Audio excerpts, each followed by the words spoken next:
Welcome back friends. तो चलिए आज हम अब बैंफ से निकल रहे हैं। अब हम जा रहे हैं जैस्पर की तरफ। हमने बुकिंग कराई है जैस्पर हाउस बंगलोज में, जो जैस्पर से अराउंड 2 किलोमीटर की दूरी पे है। तो हमारा यहाँ से डिस्टेंस अराउंड 3.5-4 घंटे का है, लेकिन मुझे लग रहा है कि जिस हिसाब से व्यूज़ हैं थोड़ा ज़्यादा टाइम लगेगा। तो जैसा कि मैंने कहा था आपसे ऑलरेडी कि टाइम मेरे को ज़्यादा लगने वाला है जैस्पर पहुंचने में, बिकॉज़ ये देखिए इतनी खूबसूरती है रास्ते में। ये लेक देखिए, आई मीन इतनी सारी लेक्स, जो पहाड़ हैं, इतना खूबसूरत है कि मैं आप बेसिकली बगैर रुके तो आप जा ही नहीं सकते। तो रुकना तो मजबूरी है। आई होप कि ऑन द वे बैक में हमें इतना रुकना ना पड़े, बिकॉज मन तो बहुत करता है कि हम रुक रुक के इस चीज़ को बस एक्सप्लोर करते रहे, एब्जॉर्ब करते हैं। ये देखिए पानी का रंग, इतना साफ़ पानी, मतलब अनटच्ड वाटर है ये, लेकिन इट फ्रीजिंग वाटर है, एब्सोल्युटली फ्रीजिंग वाटर। मैं जिस भी लेक में गया, मेरी आदत है मैं पानी में हाथ डाल के ज़रूर देखता हूँ। तो इस लेक में भी मैंने पानी में हाथ डाल के देखा, तो पानी बहुत ही ठंडा है, लेकिन बहुत ही साफ़ है। क्रिस्टल क्लियर वाटर है ये एकदम। और ये हल्की सी जो धूप पड़ रही है इस पर, इसको और खूबसूरत करती जा रही है। तो यहाँ से हिलने का तो मन बिल्कुल नहीं कर रहा, लेकिन अब क्या करें, मजबूरी है, जाना पड़ेगा। तो चलिए आगे देखते हैं।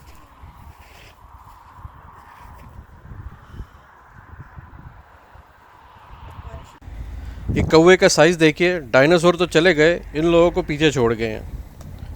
ह्यूज। तो दोस्तों ये जगह का नाम है सस्कैचुअन रिवर क्रॉसिंग। ये बेसिकली एक जंक्शन है जो स्प्लिट करता है हाईवे। एक हाईवे जाता है रेड डियर अल्बर्टा की तरफ, जो बेसिकली हाफ वे है बिटवीन कैलगरी एंड एडमिंटन, और एक हाईवे जो हम ऑलरेडी ले रहे हैं जो जा रहा है जैस्पर की तरफ। तो लेकिन दोस्तों एक बात आपको ज़रूर इन्फॉर्मेशन बहुत ज़रूरी है आपको देना चाहूँगा। सस्कैचुअन रिवर क्रॉसिंग जो है is the only spot between Lake Louise and Jasper जहाँ पे आपको फ्यूल या कोई सर्विसेज एज इन खाने पीने का सामान, फ्यूल, कोई गाड़ी ख़राब होने की जगह, आपको ऐसा कुछ मिल सकता है। इस रास्ते के बीच में और कोई जगह नहीं है, कोई साइड पे सर्विस सेंटर्स वगैरह ऐसा कुछ भी नहीं है। और जहाँ तक मैंने देखा, मुझे पुलिस की एक भी गाड़ी इस हाईवे पे नहीं दिखी। आई डोंट थिंक ये इतना पेट्रोल्ड हाईवे है। तो दो चीज़ें मैं आपको ज़रूर रेकमेंड करूँगा कि एक, आप लेक लुइस या जैस्पर से जहाँ से भी निकलें गैस भरवा के निकलें। दूसरा, रात को ट्रैवल मत कीजिएगा। मैं ये मेरी आपसे रिक्वेस्ट है कि रात को इस हाईवे पर ट्रैवल करना आई थिंक बहुत ही रिस्की होगा। उसके दो रीज़न हैं, एक तो पहाड़ियाँ बहुत हैं, दूसरा वाइल्ड लाइफ बहुत है, और तीसरा अगर आप कहीं भी रास्ते में ब्रेक डाउन हो जाते हैं तो आपको कोई भी सर्विस का एरिया नहीं मिलेगा। तो प्लीज़ मेक श्योर इस ट्रिप को दिन में एंजॉय कीजिए, बिकॉज़ ये दिन में ही एंजॉय करने वाला ड्राइव है, दिन में ही एक्सपीरियंस करने वाली ये ड्राइव है, because there so much to see, so much to do. तो इसको अगर आप दिन में एंजॉय करेंगे तो ये बहुत फ़न रहेगी। इसको रात में आप इसकी एक तो जो आप ब्यूटी का नज़ारा है वो आप सारा लूज़ कर देंगे, और नॉट टू मेंशन ये ड्राइव थोड़ी डेंजरस हो जाएगी।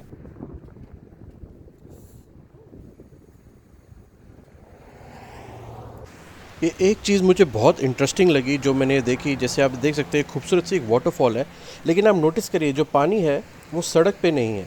जो पानी इन्होंने क्या किया इंजीनियर्स ने यहाँ पे, कि पानी का फ्लो सड़क के नीचे से उन्होंने कर दिया है। एक मेटल ट्यूब डाल दी है जो सड़क को भी पक्का रखती है, और पानी से जो सड़क की मिट्टी है वो पानी उसको बहा के नहीं ले जाता। उससे जो इंटेग्रिटी है रोड की वो मेंटेन रहती है, और पानी का नेचुरल जो फ्लो है वो भी मेंटेन रहता है। Very well done.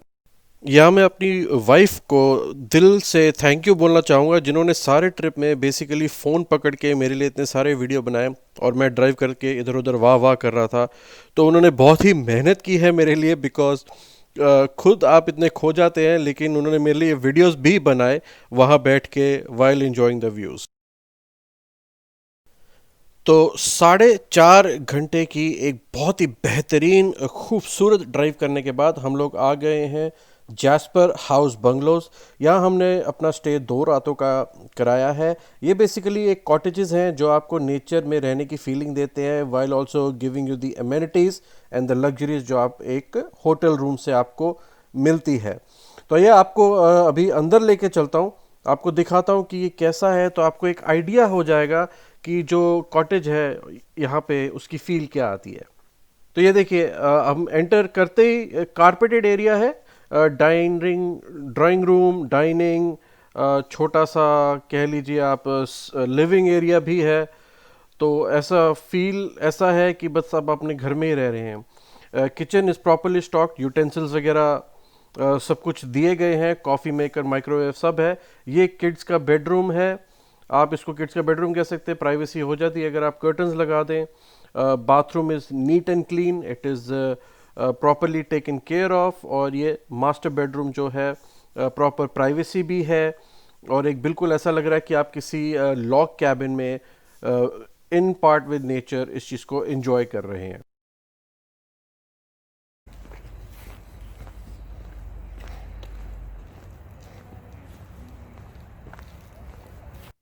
तो ये है जी जैस्पर, द टाउन और द सिटी ऑफ जैस्पर। बहुत ही छोटा सा शहर है, बहुत ही काम सा शहर है। यहाँ पे कोई भसड़ नहीं है, कोई हड़बड़ी नहीं है, रिलैक्स एनवायरनमेंट है। अगर आपको पार्टी का शौक़ है तो I would not recommend you to come here, लेकिन आपको अगर खूबसूरती और कामनेस और नेचर देखने का शौक़ है तो definitely you have to come here. Because जहाँ बैंफ में आपने देखा कि कितने सारे लोग आगे पीछे थे, और यहाँ पे उतने ही कम लोग हैं आसपास घूमते हुए। तो दोस्तों, हमने जैस्पर एक्सप्लोर करने के लिए बाइसिकल्स रेंट कर ली थी। तो बाइसिकल लेके यहाँ पे हज़ारों ट्रेल्स हैं जो आप एक्सप्लोर कर सकते हैं। तो हम एक छोटी सी ट्रेल पे आ गए, और ये बिल्कुल एथाबास्का रिवर है जो जैस्पर के थ्रू रन करती है। हम इसके शोर पे आके यहाँ बैठ गए थोड़ी देर, बिकॉज़ नज़ारा इतना खूबसूरत था कि हमने सोचा इसको थोड़ा एंजॉय किया जाए। तो आप देख सकते हैं। आपको बस एक चीज़ यहाँ पे वार्निंग देना चाहूँगा कि जो अक्टूबर का सीज़न है वो मेटिंग सीज़न होता है एल्क्स और बेयर्स के लिए, जब और उस टाइम पे ये दोनों जानवर काफ़ी एग्रेसिव हो सकते हैं। तो आपको बस उस चीज़ का ध्यान रखना है। तो हमने गाइड जो वहाँ थे उनसे पता किया कि हम कहाँ जा सकते हैं, और उन्होंने हमें मैप पे बड़े अच्छे से समझा दिया कि आप ट्रेल्स के पास पास रहेंगे तो आप सुरक्षित रहेंगे, सेफ़ रहेंगे। लेकिन अगर आप ट्रेल से थोड़ा जाएंगे दूर तो चांसेस है कि आपको बेयर या एल्क का इनकाउंटर करें, और मीटिंग सीज़न के दौरान वो बहुत ही एग्रेसिव होते हैं। तो अगर आप यहाँ आए बाईसाइकिल से, ये ज़रूर एक्सप्लोर करें, it's a must do. But अपने आप को सेफ़ भी रखें, stick to the trails and enjoy Jasper. Hey guys, तो ये हमारे रूम, अगर आप देख सकते हैं वहाँ पीछे ऊपर जो ये मेरा बेटा है, और उसके पीछे जो आप हट सी देख रहे हैं वो हमारा रूम है। और उसके बिल्कुल सामने ये एक नदी बह रही है, ये देखिए। तो ये नदी पे मैं बस आके अपने पैर पानी में डुबोने के लिए आया था, लेकिन पानी बहुत ठंडा है तो फटाफट पैर बाहर निकाल दिया। It's absolutely freezing. मेरा पैर एकदम उसमें जाते ही एकदम ऐसा लगा मेरे को कि बस पैर जम गया अभी। ये देखिए, ये सामने नदी है, और पानी का रंग देखिए आप। हमारे जो इंडियन फूड लवर्स हैं उन दोस्तों को बताना चाहता हूँ कि जैस्पर में भी 2 इंडियन रेस्टोरेंट्स हैं। तो खाना उनका ओके था, बट जो क्रेविंग थी इंडियन फूड की वो उसने हमारी सेटिस्फाई ज़रूर कर दी थी। तो आप घबराइए मत, अगर आप जैस्पर आते हैं तो आपको इंडियन खाना ज़रूर मिलेगा। लेकिन आपको ये ज़रूर कहूँगा कि आप अगर अपॉर्चुनिटी है आपके पास तो लोकल कुजीन्स या लोकल रेस्टोरेंट्स भी ट्राई कीजिए। मैंने एक्चुअली वही किया, एक रात जो था लोकल खाना खाया, लोकल बियर पी, और वो बहुत ही टेस्टी थी। तो आई रियली एंजॉयड इट। तो आप भी वो ज़रूर ट्राई कीजिएगा। तो जैस्पर में 2 खूबसूरत रातें बिताने के बाद हम निकल चुके हैं आज एथाबास्का ग्लेशियर की तरफ। तो आज हम ये ग्लेशियर देखेंगे। आप सामने देख सकते हैं, ये यहाँ पे एक्चुअली 5-6 ग्लेशियर्स हैं जो आपको देखने को मिलते हैं, लेकिन जो एथाबास्का ग्लेशियर है वहाँ पे आप ऊपर एक्चुअली जाके क्लोज एंड पर्सनल देख सकते हैं। तो देखिए, बस अब तैयारी कर रहा हूँ, मैं हिम्मत जुटा रहा हूँ कि किसी तरीके से फिगर आउट करने की कोशिश कर रहा हूँ कि वॉक करके ये थोड़ी सी हिल क्लाइंब करनी है ग्लेशियर देखने के लिए। तो जाने से पहले आपको थोड़ी सी एक इन्फॉर्मेशन देना चाहूँगा कि जो आइस फील्ड्स हैं इसका नाम है कोलंबिया आइस फील्ड्स, जो ऊपर पहाड़ के ऊपर है, जो इस ग्लेशियर को आइस सप्लाई करती हैं। अप अनटिल लास्ट ईयर आप actually they had special buses जो आपको आइस फील्ड्स पे लेके जाती थी वॉक के लिए, लेकिन लास्ट ईयर वहाँ पे एक बस का रोल ओवर हो गया जिसकी वजह से कुछ लोगों की डेथ हो गई। तो अभी उन्होंने वो बसेस का जो टूर है वो कम्प्लीटली बंद कर दिया है। तो आप अभी सिर्फ एक तरीका है ग्लेशियर देखने का कि आप वॉक करके आप देख सकते हो। वो थोड़ी सी छोटी सी ट्रेल है जो आप उस ट्रेल को वॉक करके ग्लेशियर के पास, काफ़ी पास जा सकते हैं, नज़दीक से देख सकते हैं। लेकिन जो आइस फील्ड वॉक थी ग्लेशियर के ऊपर, आइस फील्ड्स के ऊपर, वो अभी बंद हो चुकी है।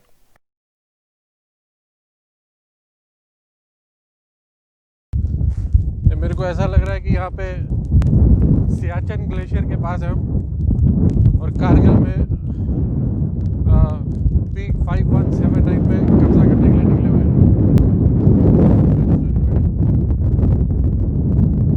आप सुन सकते हैं हवा, और आप देख सकते हैं ये पहाड़ियाँ।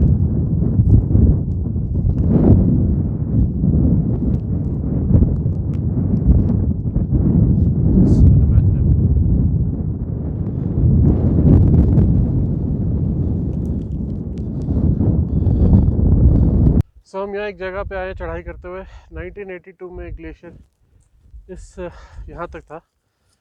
तो बेसिकली आप देख सकते हैं कि कितना रिसीड कर चुका है। तो ये देखिए, ये पहाड़ी है, ये चढ़नी है, और इसके ऑपोजिट साइड पे ग्लेशियर है। तो जैसे कि आपने देखा कोई प्रॉपर ऐसा रास्ता नहीं है, it's a very steep climb. तो यहाँ पे हवा की वजह से मेरा जो माइक था बंद हो गया और मुझे आइडिया नहीं था, और मैं बोले जा रहा हूँ। तो बस आपको थोड़ा बताना चाहता हूँ कि किस बारे में बात कर रहा था। जो हवा अभी आपने आवाज़ सुनी थोड़ी देर पहले, उस हवा को कैटाबैटिक विंड्स कहा जाता है। ये हवा बेसिकली क्या है, ये हवा जो है पहाड़ के ऊपर से आती है, आर्टिक एयर है, और जब पहाड़ के नीचे आती है तो ठंडी एकदम शीत लहर बन जाती है, आर्टिक विंड्स, और एकदम ही डिफरेंट क्लाइमेट होता है पहाड़ों के ऊपर। It is an amazing experience to witness ये हवा का प्रेशर। आप देख सकते हैं मेरी खूबसूरत जुल्फ़ें कैसे इधर उधर हवा में झूल रही हैं और गा रही हैं। लेकिन मैं आपको बता सकता हूँ कि प्रेशर इतना था कि जो चढ़ाई थी वो 2 गुना ज़्यादा हार्ड हो गई थी, बिकॉज जो विंड थी मुझे ऑपोजिट डायरेक्शन में पुश कर रही थी जब मैं उसको चढ़ने की कोशिश कर रहा था। तो फाइनली बहुत ही जद्दोजहद के बाद हम लोग ये पहाड़ के टॉप पे आ गए हैं। ये आप पत्थर देख सकते हैं, ये बेसिकली जब ग्लेशियर रिसीड होता है तो ये अपने मार्क्स छोड़ जाता है। तो आप देख सकते हैं कि कैसे पत्थरों पे मार्क्स हैं ग्लेशियर के। 1992 में यहाँ पे था ये ग्लेशियर, और अब देखें कितना ही पीछे जाता जा रहा है धीरे धीरे। और पत्थर उस बात के गवाह हैं कि कहाँ तक ग्लेशियर एक्चुअली आया हुआ था। मैंने एक जगह ये भी पढ़ा कि एक टाइम पे ये ग्लेशियर सड़क के पार था। तो जहाँ हमारा रोड था, यहाँ जहाँ पे वेलकम सेंटर था अथाबास्का ग्लेशियर का, उस साइड पे, which is maybe I think about 1 to 2 kilometres in the opposite direction. तो ये सामने दोस्तों एथाबास्का ग्लेशियर, और बिल्कुल उसके ऊपर आप जो आइस देख सकते हैं वो है कोलंबिया आइस फील्ड्स। तो हम यहाँ अक्टूबर के टाइम में गए थे। तो अक्टूबर में जो कैटाबैटिक विंड्स का फ्लो है वो स्पेशली बहुत कुछ ज़्यादा ही हो जाता है, तो ठंड बहुत हो गई थी। तो जैसे आप देख सकते हैं सामने मेरा बेटा चल रहा है, तो उसने विंटर जैकेट और ग्लव्स एंड जो गर्म टोपी है वो पहनी हुई थी। तो अगर आप ऐसे टाइम पे जाएं तो मेक श्योर आपके पास विंटर गियर हो, बिकॉज यहाँ ऊपर आके क्लाइमेट बहुत ही ठंडा हो जाता है और आपको बहुत ही ठंड लगेगी।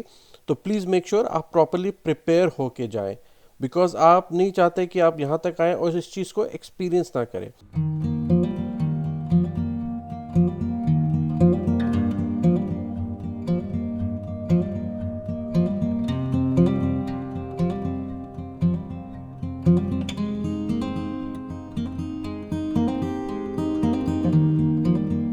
तो ये देखिए गाइस कि मैं जो वीडियो बना रहा था तो मुझे टर्न होना पड़ा ऑपोजिट साइड विंड डायरेक्शन में, बिकॉज जब मैं सामने खड़ा था तो मेरे आँखों में हवा इतनी लग रही थी कि ग्लासेस पहनने के बावजूद भी मेरी आंखों से पानी आ रहा था और मैं आंखें नहीं खोल पा रहा था, हवा इतनी ज़्यादा थी। तो इसीलिए मैं टर्न किया अपने आप को ताकि मैं वीडियो बना सकूं और मैं बोल सकूं, प्रॉपरली बोल सकूं। लेकिन अनफॉर्चुनेटली मेरा माइक देखिए फिर से यहाँ ख़राब हो गया था और मुझे आइडिया नहीं था कि मेरा माइक नहीं चल रहा। तो एक छोटा सा फन फैक्ट इस आइस फील्ड और इन ग्लेशियर्स के बारे में, this is the only known triple continental divide in the world. Continental divide, triple continental divide का मतलब ये कि इस आइस फील्ड से या इन ग्लेशियर से जो पानी निकलता है वो 3 डिफरेंट ओशंस में जाके मिलता है, यानी आर्टिक ओशन, पैसिफिक ओशन और अटलांटिक ओशन।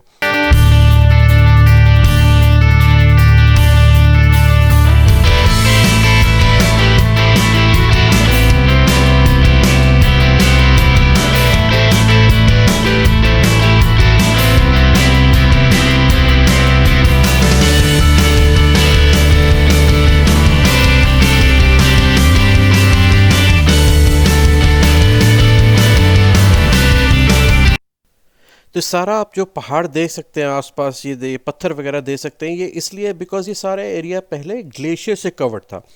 तो यहाँ पे किसी भी प्रकार की वेजिटेशन अभी तक होल्ड नहीं ले पाई है। मे बी शायद आगे जाके ले, I don't know, but for now यहाँ पे सिर्फ आपको पत्थर ही पत्थर मिलेंगे और एक रिसीडिंग ग्लेशियर दिखेगा।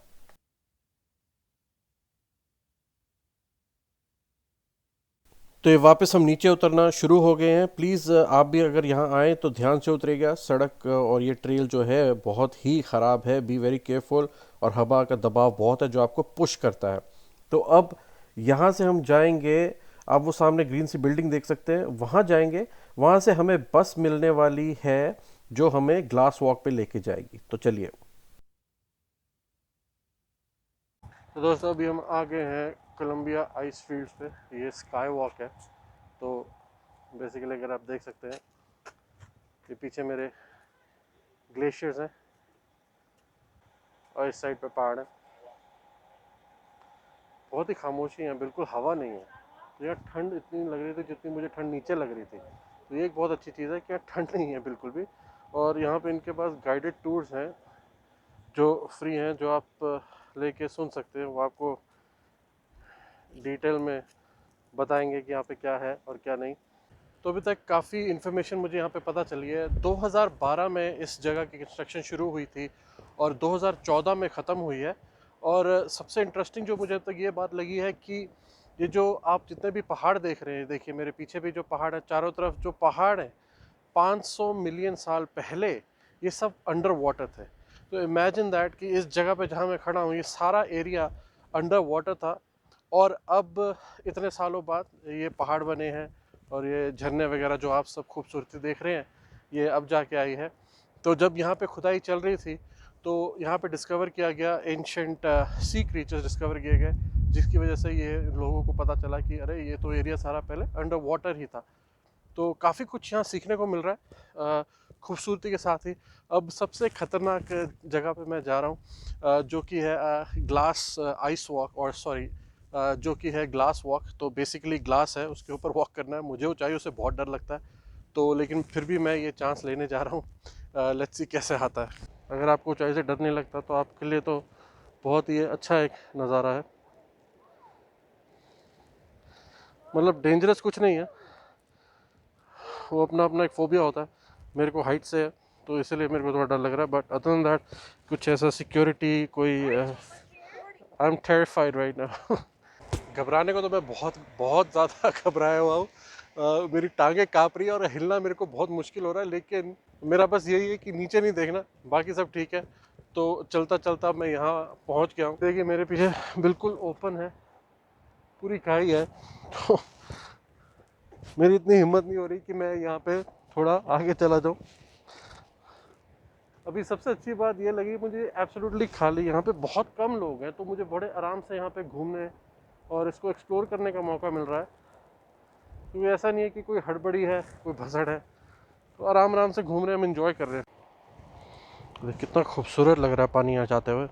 पहाड़ों का यही मज़ा है कि हर जगह खूबसूरती है, कोई ऐसी जगह नहीं है जो आप ना देखें और कहें कि यार ये तो एवं ही है। हर जगह it's absolutely fantastic, it's beautiful. इसलिए आई थिंक मेरे को पहाड़ इतने पसंद है। दोस्तों अभी हमने अपना टूर कंप्लीट किया है कोलंबिया ग्लास वॉक का। तो मैं आपको हाईली रिकमेंड करूँगा कि आप ज़रूर आके इस जगह को देखें, एक्सप्लोर करें। बहुत ही अमेजिंग जगह है ये।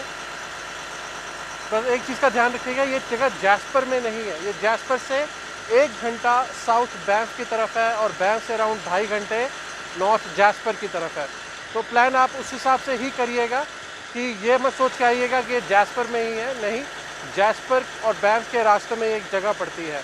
तो ये अब हम निकल गए हैं एथापास का ग्लेशियर से और अब हम जा रहे हैं लेक लुइस की तरफ। आज रात को हमारा स्टे लेक लुइस में है और कल हमारी लेक लुइस से कैलगरी की ड्राइव होगी जो अराउंड 2.5 घंटे की होगी, क्योंकि हमारी कल दोपहर की वापस टोरंटो की फ़्लाइट है।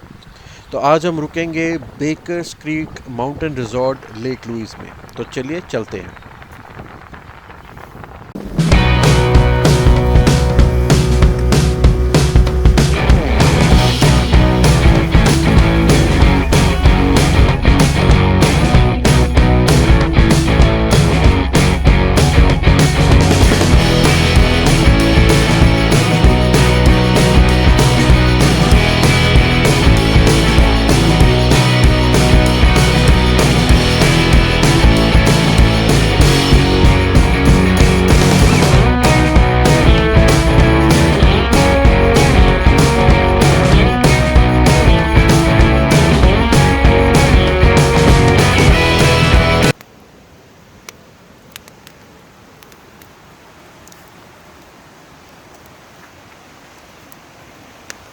गुड मॉर्निंग दोस्तों, आज हमारा फाइनल डे है।